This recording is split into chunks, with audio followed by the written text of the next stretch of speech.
রাজ্য পুলিশের ডিজি এবং পুলিশ কমিশনার বদল করা হলো।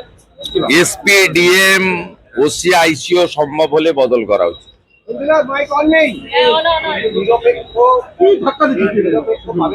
যেভাবে না পাচ্ছে, যেভাবে পেয়েছে chief secretary, home secretary, DGP, ADG, law and order, CP Kolkata, সেভাবেই খুঁজে নেবে।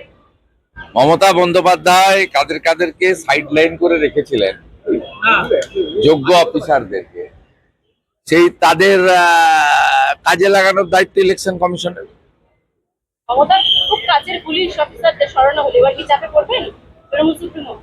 সে আমি কি পড়বেন আমি জানি না, কি পড়বেন কেন পড়বেন না আমার জানার দরকার। উনার মনের কথা আমি, উনার ব্যথা বেদনা যন্ত্রণা মান অভিমান স্বাভিমান আমি বলবো। আমি যেটা বলছি যে উনার যে সমস্ত পায়দাস লোকদের, স্থাবকদের উনি বসিয়েছেন, এদের দিয়ে নির্বাচন করা যায় না। এখনো পর্যন্ত বিচারাধীন, এই প্রশ্নটা বারবার উঠছে যে এখনো সেই প্রক্রিয়া চলছে। গতকালও নির্বাচন কমিশনার স্পষ্ট করেননি যে এই বিষয়টা কি হবে। ক্ষেত্রে আপনাদের না, আমাদের বক্তব্য আলাদা করে কিছু নেই। আমরা চাইছি বৈধ ভোটার ভোট দিন, যে দলেরই হোক, যে সমাজেরই হোক, যে ধর্মেরই হোক।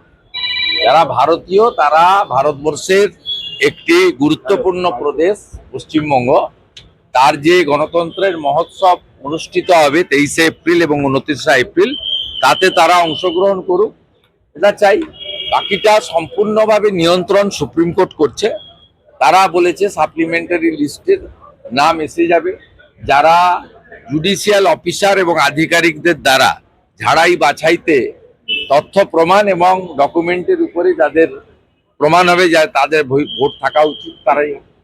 দাদা, ভোট পরবর্তী হিংসা নিয়ে একাধিকবার 2021 এবং 2024-এ যেরকম আপনারা তুলেছিলেন, মানে পুলিশের বিরুদ্ধে যে ভোট পরবর্তী হিংসা যেভাবে মদত দিয়েছিল, সেক্ষেত্রে নির্বাচন কমিশন এইবারে কারা কারা ছিল সেই সকল পুলিশের কর্তা ব্যক্তিত্বদের নাম চেয়ে পাঠালো।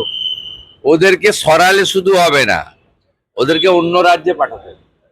আর সবচেয়ে আগে যেটা করা দরকার, পুলিশ ওয়েলফেয়ার বোর্ডকে ডিফাঙ্ক করা দরকার। হোম ডিপার্টমেন্টের যে অর্ডার আছে সেই অর্ডারটাকে উইথড্র করে পুলিশ ওয়েলফেয়ার বোর্ডকে কমপ্লিটলি ক্লোজ করে দেওয়া দরকার। আমি খুব খুশি, ইলেকশন কমিশন এক্সটেনশন পাওয়া অফিসারদের নামের তালিকা চেয়েছেন, যাদেরকে অবৈধভাবে এক্সটেনশন দেওয়া হয়েছে। এর মধ্যে পুলিশ অফিসার অ্যাসোসিয়েশনের সভাপতি, সম্পাদক, কর্তা ব্যক্তিরা রয়েছে, যারা পোস্টাল ব্যালট জালিয়াতির কাজটা বিশেষভাবে করেন। এইটা আমরা দাবি করছি, নিশ্চিতভাবে ইলেকশন কমিশন এটাও দেখবেন। পুরোহিত মুয়াজ্জিনদের ভাতা বৃদ্ধি করা হলো, তার সঙ্গে ফেক টাকা তো পাবেন না। নিয়ম পরিষ্কার হচ্ছে, amount of benefit, number of beneficiaries গতকাল বিকেল 4টের পরে বাড়ে না। অতএব এটা ডেলিভারি হবে না, এটা কেবলমাত্র মমতা ব্যানার্জির টুইট হয়ে রয়ে যাবে এবং তিনি একটা প্রতারণা করেছেন সকলের সঙ্গে। না না, পাওয়ার কোনো প্রশ্নই নেই, পাওয়ার কোনো প্রশ্নই নেই, যদি না সুপ্রিম কোর্ট ইলেকশন কমিশনকে বলে। দাদা, আজকে গ্যাসের যেহেতু সুপ্রিম কোর্টের অর্ডার আছে, সুপ্রিম কোর্ট যদি বলে সেটা এক্সেপশন হতে পারে। আজকে মমতা বন্দ্যোপাধ্যায় পথে নামছেন গ্যাস নিয়ে।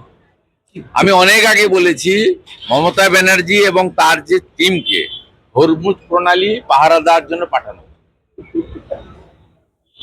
মমতা ব্যানার্জিকে পাঠানো উচিত হরমুজ প্রণালী পাহারা দেওয়ার জন্য, যাতে ইরান সেখানে কোনো ভারতীয় তৈল বা গ্যাসবাহী আমাদের যে শিপ জাহাজ তাকে না আটকাতে। সব ড্রামাবাজি। মমতা ব্যানার্জির পেট্রোল ডিজেলের দাম অন্য রাজ্যের থেকে 10 টাকা এখানে বেশি। বিজেপিকে যেদিন আনবেন সেদিন বিহার, ইউপি, দিল্লিতে যে দামে পেট্রোল ডিজেল পান সেই দামে এখানে পাবেন।